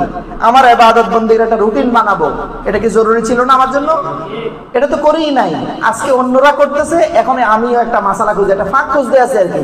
শুধু জানেন না, মসজিদে সবাই মসজিদে সবচেয়ে নফল ইবাদত করার জন্য সবচেয়ে উত্তম জায়গা কোনটা? না, এটা তো আমারে জিজ্ঞেস করে আইসা। আমি বলছি বাসা। হুজুর ঠিকই বলছেন, আমি এই জন্য বাসায় সবসময় পড়ি নামাজ, আমি কোনোভাবে মসজিদে পড়ি না। আমাকে বাসায় কতক্ষণ পড়ছেন? এই 2 টাকা পড়ে শুয়ে পড়ছি। বাসার পরিবেশ থেকে আবাদতের না, ঘুমাই না। বাসায় এন দিয়ে চলতেছে টেলিভিশন, এন দিয়ে চলতেছে মোবাইল, এন দিয়ে গল্প, এন দিয়ে গুজব, এন দিয়ে খানা দানা। ইবাদত করা তো পরিবেশই হয় নাই। আর বাসাটা যদি ফাতেমাতু জাহরার বাসা হইতো, তাহলে প্রত্যেক রুমে বন্দিকে চলতো। ওখানে গেলে আমার ইবাদত করতে মজা হইতো। এন দিয়ে একটা খ্যা একটা ক শুরু করে দিছে, চিল্লা চিল্লি, কি এর বন্দিগি? আপনি মসজিদে না পড়বেন? আমি কইছি আপনার করে সবাই মসজিদে চলে যেতে। যার বাসায় ইবাদতের পরিবেশ নাই, সে ইবাদত করার জন্য কোথায় যাবে?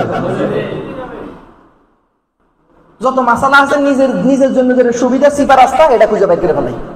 হুজুর পরিবারের সাথে সময় দেওয়া সুন্নত না, অন্য সময় পারি না, আজকে বন্ধের দিন। আরে বাপ রে বাপ,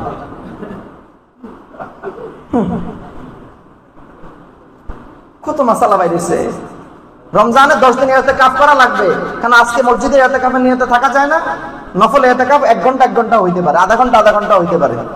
ইতিকাফের নিয়তে ঢুকলাম, বেরোলে ইতিকাফ শেষ, আবার ইবাদতের নিয়তে ঢুকলাম। হ্যাঁ ভাই, এটুকু ইবাদত আপনি বুঝেন। আল্লাহর হাবিব সাল্লাল্লাহু আলাইহি ওয়াসাল্লাম ফরমান, একদিন আল্লাহর সন্তুষ্টির জন্য যদি কেউ ইতিকাফ করে, আল্লাহ জাহান্নামকে তার কাছ থেকে 2 কিরাত পরিমাণ দূরে নিয়ে যায়। 2 কিরাত, এক কিরাত জমিন থেকে আসমান পরিমাণ দূরত্ব, যেই পরিমাণ এই পরিমাণ হয়। করতে পারছি না কেন? আগামী কালকে আরেকটা সমস্যা আছে, এটি করলে তো ফ্যাস লাগবে। বলেন তো, এই যে একটা ফজিলতের কথা বললাম, এটা কি দিনের ফজিলত না রাতের ফজিলত? নাম শবে বরাত, নাম কি লাইলাতুল বরাত। এটা সীমারেখা রাত পর্যন্তই, সূর্য ডুবলে আর সূর্য উঠলেই এই ফজিলতের সীমারেখা কি শেষ। আমরা পরের দিন যাই এটা শবে বরাতের দিন কইতে আছি লাইলাতুল বরাত। লাইলাতুল মানে কি? এরপরে বলতে বরাতের রাতের দিন। কি চালু করে দিছি এদিকে যাতা। আজকে তো একটা ফেসলা দেশে হুজুর কি শুরু করছে। এই রাতের সীমারেখা কোন পর্যন্ত? সূর্য ওঠা পর্যন্ত। কালকে যে রোজাটা রাখছেন, এটা আইয়ামে বীজের অন্তর্ভুক্ত। 13, 14, 15 অথবা 14, 15, 16 রোজা রাখা আইয়ামে বীজের অন্তর্ভুক্ত। কথা বুঝছেন না বুঝেন নাই? আইয়ামে বীজের রোজার আলাদা ফজিলত। শবে বরাতের কোনো দিন নেই। শবে বরাত মানে কি? আর আমরা কই কি না, শবে বরাতের কোনো দিন নাই। বন্ধ দেয় কোন দিন?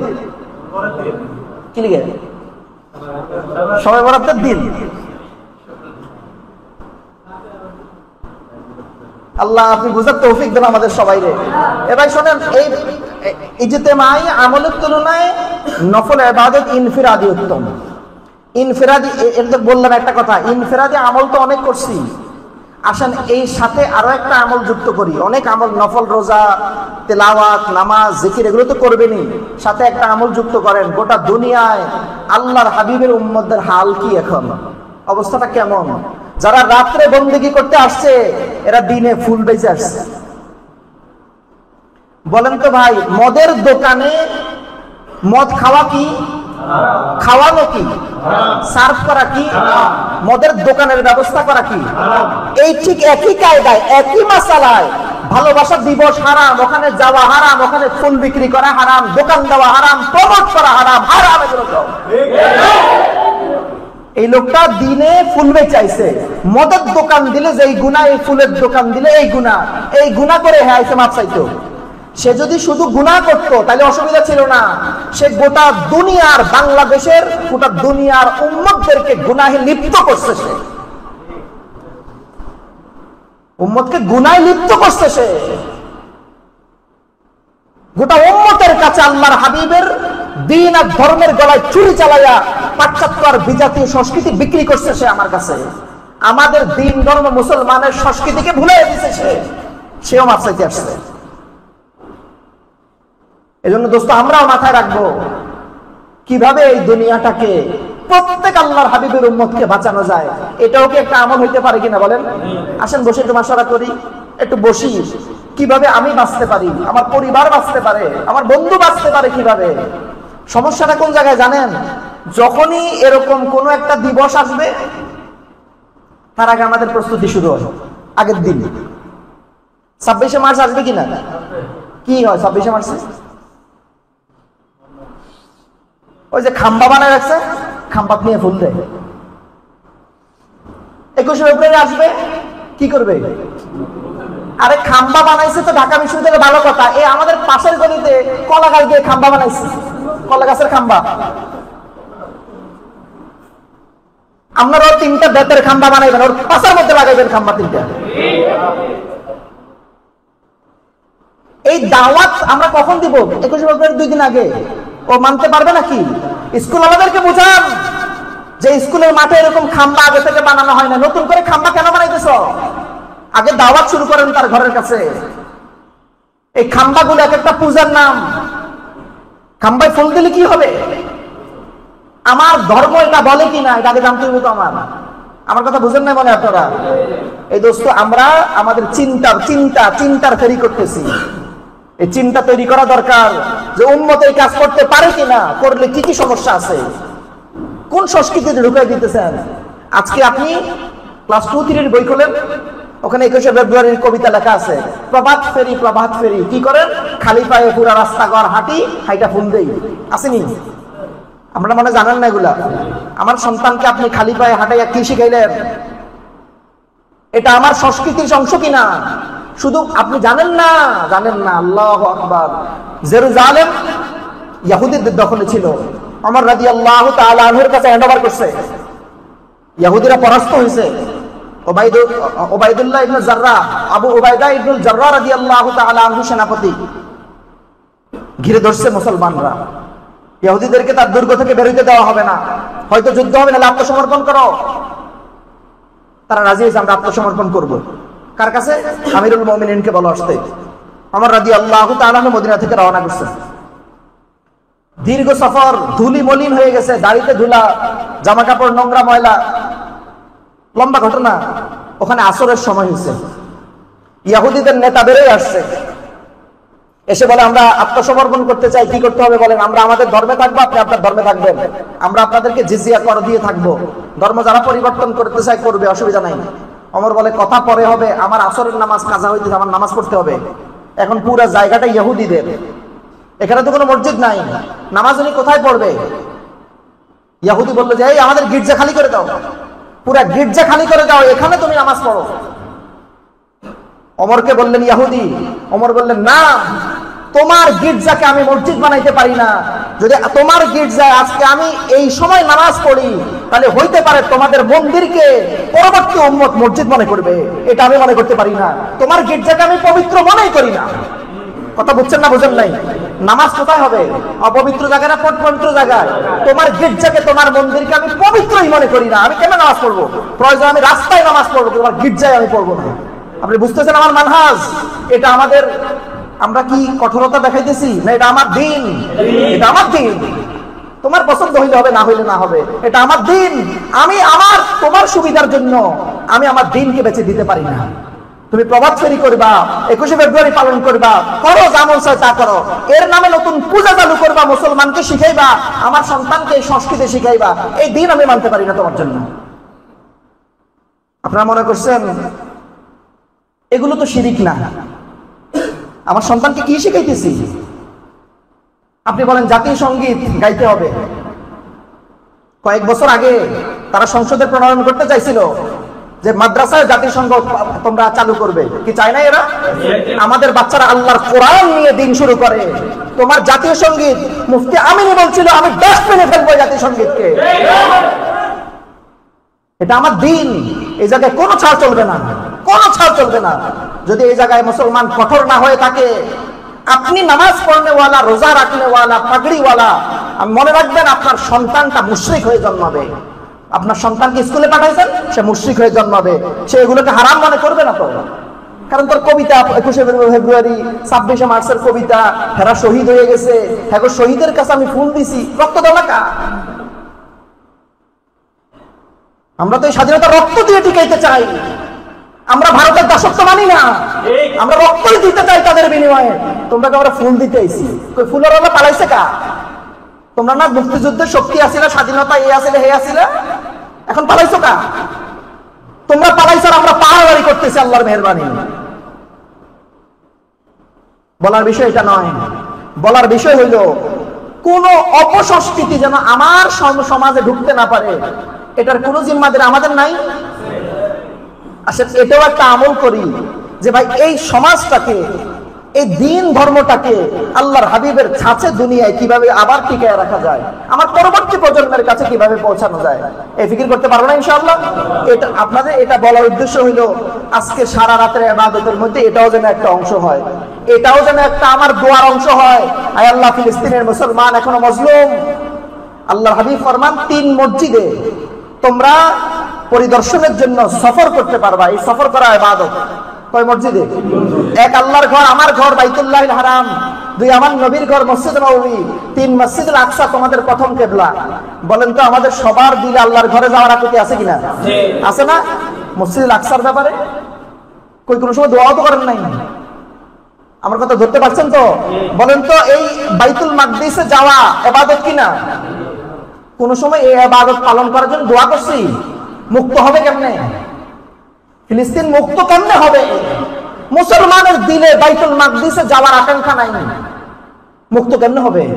গোটা দুনিয়ার মুসলমান যেভাবে হজের জন্য, ওমরার জন্য আল্লাহর ঘরে সফর করে, যদি মুসলমান বাইতুল মাকদিসে সফর করার নিয়ত থাকতো, বছরে একবার প্ল্যান থাকতো, ওরা এটাকে বন্ধ করে দিতে পারতো? আমার কথা বুঝেন না বোধহয় আপনারা? ওটাকে বন্ধ করে দেওয়া, আমাদের জন্য যাওয়া নিষিদ্ধ করে দেওয়ার কারণ একটা, কারণ আমরা তো ভিসাও চাই না, বলিও নাই, শত শত বছর থেকে তাই করছি। এজন্য আমাদের দোয়ায় যেন একটা অংশ থাকে, আল্লাহ আপনি ওই পবিত্র ভূমির পবিত্রতা রক্ষার জন্য আমাদের জানকে আল্লাহ আপনি কবুল করেন, আমাদের জানকে আপনি পবিত্র করে, আমাদের রক্তকে আপনি নেন আপনার জমিনকে পবিত্র করার জন্য। এই জন্য দোয়া করবো আল্লাহ কাছে, পুরো জমিন যেন পবিত্র হয়ে যায়, খিলাফতের বাতাস যেন আবার বইতে থাকে, এই জন্য দোয়া করবো আল্লাহর কাছে। এ ভাই ওরা রক্ত ঝরা কথা বলছে আপনাদেরকে, দিলে যদি না লাগে, আপনার দিল যদি একবারও না চাই, করেন না দোয়া, মুখ দেখেন আল্লাহর হাবিব থেকে আমাদের মাঠে। আল্লাহর হাবিব তো নাই এখন, সাহাবা একরাম তো নাই, এই উম্মতদেরকে তো রেখে গেছেন আমাদের কাছে। কি করছি আমরা তাদের জন্য? মুসলমানের সন্তান শিরকে লিপ্ত হইতেছে, কি করছি? কি করছি বলেন? কি কোরবানি করছি আমি আমার ব্যবসা, আমি আমার চাকরি, আমি আমার কাজ নিয়ে ব্যস্ত আছি। এই দিনকে আমি কোনো কাজ বানাইতে পারি নাই, কোন মানুষকে, একজন মানুষকে হাতে পায়ে ধরে নামাজে নিতে পারি নাই, একজন মানুষকে দাড়ি টুপিওয়ালা মানুষকে, একজন মানুষকে এখনো ওয়েস্টার্ন কালচার ছাড়াইতে পারি নাই, এখনো তার জামা কাপড় পোশাকে বিজাতীয়দের গন্ধ আছে, ছাড়াইতে পারি না। তো এই মেহনত আবার চালু করা দরকার। কি ভাই আজকের ইবাদত বন্দেগীর মধ্যে একটা অংশ থাকতে পারে তো ইনশাআল্লাহ? 5 ধরনের ইবাদত করব। 1 নাম্বার নফল নামাজ পড়ব, 2 নাম্বার তিলাওয়াত করব, 3 নাম্বার জিকির করব, 4 নাম্বার দোয়া করব, 5 নাম্বার সাদাকা করব, 6 নাম্বার আইয়ামে বীজের রোজার জন্য রাতে প্রস্তুতি নিব। পারবো না ইনশাআল্লাহ? এই 5 ধরনের 6 ধরনের ইবাদত আমাদের লিস্টে যেন থাকে কম বেশি। একা একা ইনফিরাদি করতে পারলে ভালো, ইজতেমাইও আমরা করার চেষ্টা করব। অনেক সময় পরিবেশের কারণেও বন্দেগী হয়, বাসায় গেলে ঘুম চলে আসবে, এজন্য 3-4 জন থাকলে একসাথে সুবিধা হয়। পারবো না ইনশাআল্লাহ? শুধু আজকে রাত না, আজকে রাত থেকে শুরু। আজকে যদি 5 ঘন্টাও হয়, কালকে যেন অন্তত 3 ঘন্টাও হয়। আজকে যদি 5 ঘন্টা বন্দী হয়, কালকে যেন 2 ঘন্টাও কমসে কম হয়। প্রস্তুতিটা রমজানের। আল্লাহুম্মা বারিক লানা ফি রজব ওয়া শাবান ওয়া বাল্লিগনা রমাদান। আল্লাহ পৌঁছায় দেন মেহেরবানি করে। একটু পর্যন্ত যেতে আনছে একটু ধাক্কা দিয়ে দেন।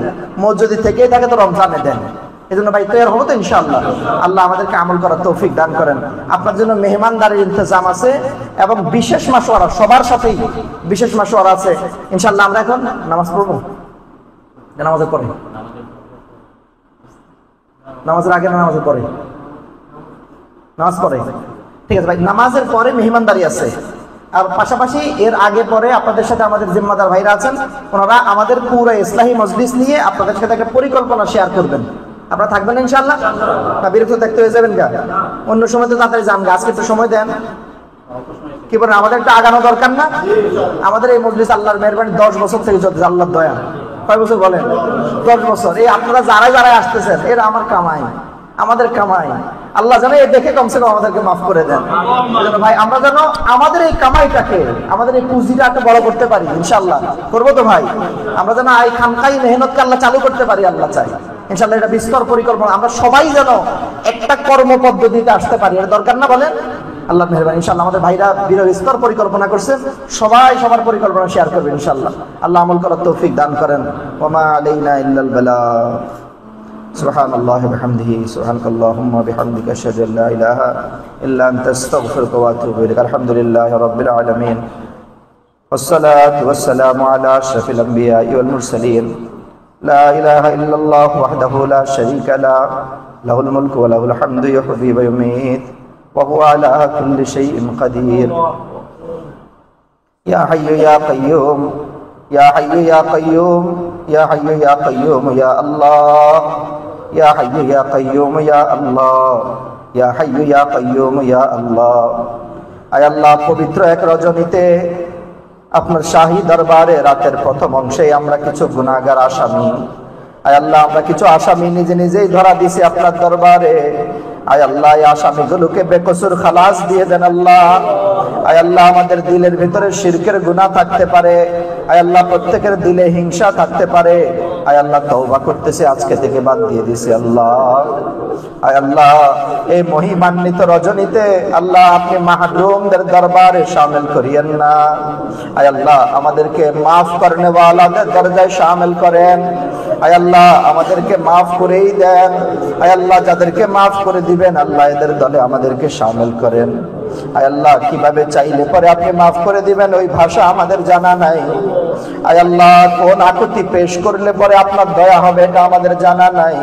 আয় আল্লাহ কোন আমলের দ্বারা আপনি মাফ করে দিবেন এটা আমাদের জানা নাই। আয় আল্লাহ আমরা এটুকু জানি আমরা সারা দুনিয়া থেকে পালাইয়া আপনার দরবারে হাজির হয়েছি। আল্লাহ আমাদেরকে লাথি দিয়ে বাইর করে, আল্লাহ আমাদেরকে লাথি দিয়ে বাইর করে দিয়েন না। আল্লাহ আমাদেরকে লাথি দিয়ে বাইর করে দিয়েন না। আয় আল্লাহ দুনিয়াতে কোন সন্তান বাবার কাছে অপরাধ করলে মার কাছে, মার কাছে অপরাধ করলে বাবার কাছে, ঘরে অপরাধ করলে বাইরে কোথায় না কোথায় আশ্রয় নেয়। আয় আল্লাহ আপনার নিজাম তো এমন এক নিজাম, আয় আল্লাহ আপনার দরবারে কোনো নাফরমানি হইলে গোটা দুনিয়ার কোথাও আশ্রয় নেওয়ার জায়গা নাই। আল্লাহ আমরা তো আপনার শাহী দরবারেই ফিরে আসছি মাওলা। আয় আল্লাহ এই মোবারক রজনীতে আয় আল্লাহ আপনি কোটি কোটি কোটি কোটি গুনাহগারকে মাফ করে দিবেন। আল্লাহ এই দলে আপনি আমাদেরকেও শামিল করেন। আয় আল্লাহ আজকে রাতখানা আমরা ওয়াকফ করে দিলাম আপনার জন্য। আল্লাহ মেহেরবানি করে আমাদেরকে মাফ করে দেন। আল্লাহ আমাদেরকে মাফ করেই দেন। আয় আল্লাহ ছোট ছোট নাবালিগ বাচ্চারা হাত তুলেছে, আয় আল্লাহ দাড়ি পাকা মুরব্বীরা হাত তুলেছেন, আয় আল্লাহ তরুণ তাগড়া নওজোয়ানরা হাত তুলেছেন। আয় আল্লাহ সারা দিনের, আয় আল্লাহ এই জমিনে সারা দিন গুনাহ হয়েছে, আল্লাহ সব গুনাহ ছেড়ে আয় আল্লাহ আমরা আপনাকে দেখাও দিছি আয় আল্লাহ আমরা আপনাকে দেখাই দিছি, আল্লাহ এই গুনাহ আমরা করি নাই, আল্লাহ এর বদৌলতে আমাদেরকে মাফ করে দেন আপনি। আল্লাহ আজকের কোনো গুনাহ আমরা করি নাই, আল্লাহ আজকের নাফরমানি আমরা করি নাই, আল্লাহ পুরো জাতি আল্লাহ জেনায় লিপ্ত ছিল, আল্লাহ আমরা কোনো গুনাহ করি নাই, আল্লাহ এই যুবকরা কোনো গুনাহ করে নাই, আল্লাহ এই যুবকরা এই হারামে লিপ্ত ছিল না, আপনি সাক্ষী আছেন। আল্লাহ মেহেরবানি করে এর কারণে আমাদেরকে মাফ করে দেন। আল্লাহ আজকে আমাদেরকে ফিরে এন না, আল্লাহ আল্লাহ আজকে আমাদেরকে ফিরে এন না, আল্লাহ আজকে আপনি আমাদেরকে ফিরে এন না, আল্লাহ আজকে আমাদেরকে ফিরে এন না। আল্লাহ আমাদের মজলিসের দোয়াকে আপনি কখনোই ফিরান নাই। ওয়ালাম আকুম বিদুআইকা রাব্বি শাকিয়া, আল্লাহ আপনার কাছে চেয়ে কখনো ফিরত আসি নাই। আল্লাহ মেহেরবানি করে আজকে সবার আকুতিকে কবুল ফরমান।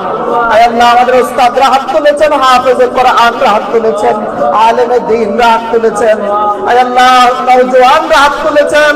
আয় আল্লাহ আজকে যারা গুনাহের বাজার বসাইছে, আল্লাহ আমাদের এই নওজোয়ানকে আপনি দেখেন নাই। আল্লাহ মেহেরবানি করে ওই গুনাহের বাজার থেকে আপনি যেমন আমাদেরকে আলাদা করেছেন, আল্লাহ মেহেরবানি করে আপনার শাহী দরবারেও আমাদেরকে আলাদা ভাবে মাফ করে দেন। আল্লাহ আলাদা ভাবে মাফ করে দেন, আল্লাহ আলাদা ভাবে মাফ করে দেন, আপনার শাহী ফরমানে মাফ করে দেন। আল্লাহ আপনি তো কারো কাছে জবাবদিহি করা লাগবে না, আল্লাহ আপনার তো কারো কাছে বলা লাগে না, আল্লাহ আপনার জবাবদিহি নেই ওয়ালা তো কেউ নাই মাওলা। আল্লাহ মেহেরবানি করে আমাদেরকে মাফ করে দেন। আল্লাহ আমাদের আব্বা আম্মাকে মাফ করে দেন, আল্লাহ আমাদের আব্বা আম্মাকে মাফ করে দেন, আল্লাহ আমাদের আব্বা আম্মাকে মাফ করে দেন, আল্লাহ আমাদের স্ত্রী সন্তান পরিজনদেরকে মাফ করে দেন। আল্লাহ আমাদের কৃত গুনাহগুলোকে মাফ করে দেন। আল্লাহ অনিচ্ছায় যেগুলো হয়েছে এগুলোকে মাফ করে দেন। আল্লাহ না বুঝে করে ফেলছে, আল্লাহ মাফ করে দেন। আল্লাহ মেহেরবানি করে আমাদের সমস্ত দোয়াগুলোকে কবুল ফরমান। আল্লাহ আজকে আপনার হাবিবের ঘোষণা, যেই বান্দা মাফ চাইবে তাকে মাফ করে দেওয়া হবে। আল্লাহ যেই বান্দা মাফ করার পরে যা চাইবে তাকে তা দিয়ে দেওয়া হবে। আল্লাহ আমাদের সবচেয়ে বড়, আল্লাহ আমাদের সবচেয়ে বড় চাওয়া, আল্লাহ আপনি আমাদেরকে মাফ করেই দেন। আল্লাহ আপনি মেহেরবানি করে আমাদেরকে ওলায়াতের মাকাম নসিব ফরমান। আল্লাহ আমাদেরকে আপনার বন্ধু বানায় দেন। আল্লাহ আমাদেরকে আপনার বন্ধু বানায় দেন। আল্লাহ আমরা অনুপযুক্ত, কোনো সন্দেহ নাই। আল্লাহ আমরা অনুপযুক্ত, এটাতে কোনো সন্দেহ নাই, কিন্তু আমরা এক উপযুক্ত মালিকের গোলাম।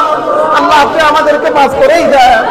আল্লাহ আপনার উপযুক্ততার কারণে মাফ করে দেন, আল্লাহ আমাদের অনুপযুক্ততার কারণে মাফ করে দেন। আল্লাহ মেহেরবানি করে আমাদেরকে বেলায়েতের মাকাম নসিব ফরমান। আল্লাহ আমাদের সব কাজগুলোকে কবুল ফরমান। আল্লাহ আল্লাহ আপনার শাহী দরবারে চাওয়ার মতো ভাষা আমাদের জানা নাই। আল্লাহ আপনার শাহী দরবারে চাওয়ার মতো ভাষা জানা নাই। আল্লাহ মেহেরবানি করে আমাদের যখন যা প্রয়োজন দিয়ে দেন। আল্লাহ আমাদের আল্লাহ বেকারদের চাকরির ইন্তজাম করে দেন, হালাল রিজকের ইন্তজাম করে দেন। আল্লাহ আমাদের মধ্যে যারা হারামে লিপ্ত আছে, আল্লাহ হারাম থেকে বের করে দেন। আল্লাহ হারাম থেকে হেফাজত করেন, আল্লাহ হালালের সাথে লাগায় রাখেন। আল্লাহ আমাদের সবচেয়ে বড় পেরেশানি রিজকের পেরেশানি মাওলা। আল্লাহ আপনি হালালের সাথে আমাদেরকে যুক্ত করে দেন, হারাম থেকে হেফাজত করেন। আল্লাহ আমাদেরকে কদম কদম নুসরত করেন। আল্লাহ আপনার ঘরখানা জিয়ারতের তৌফিক দান করেন, আপনার হাবিবের রওজার পাশে যাওয়ার তৌফিক দেন। আল্লাহ বেয়াদবির কারণে আমাদের নসিব বন্ধ করে দিয়েন না। আল্লাহ আমাদের সবার দোয়াকে আপনার হাবিবের তোফায়েলে মঞ্জুর ফরমান। আল্লাহ 18 তারিখ আমাদের মাদ্রাসার আখিরি জলসা, মাদ্রাসার বার্ষিক সভা, আল্লাহ হাফেজ ছাত্রদের দস্তরবন্দি, আল্লাহ এই মাহফিলকে ভরপুর কামিয়াবি ফরমান। আল্লাহ আপনার এক মকবুল বান্দার জীবন কর্ম নিয়ে আলোচনা হবে। আল্লাহ মেহেরবানি করে ওনার রূহানি ফয়জাত আমাদেরকে নসিব ফরমান।